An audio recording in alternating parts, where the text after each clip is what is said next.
ولا تحسبن الله غافلا عما يعمل الظالمون إنما يؤخرهم ليوم تشخص فيه الأبصار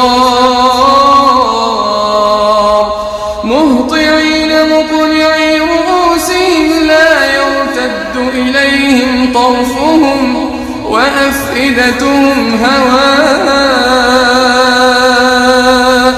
وأنذر الناس يوم يأتيهم العذاب فيقول الذين ظلموا ربنا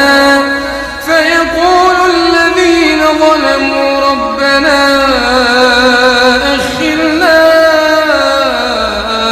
إلى أجل قريب فيقول الذين ظلموا ربنا أخرنا إلى أجل قريب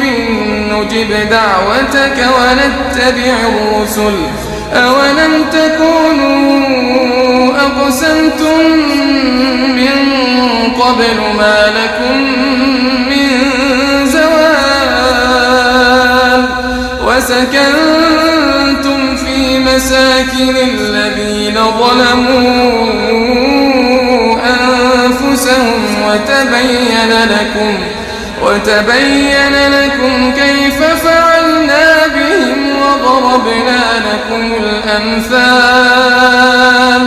وقد مكروا مكرهم وعند الله مكرهم وإن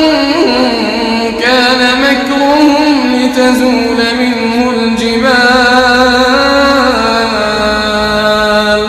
فلا تحسبن الله مخلف وعده رسله إن الله عزيز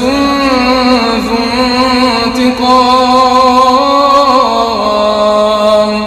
يوم تبدل الأرض غير الأرض والسماوات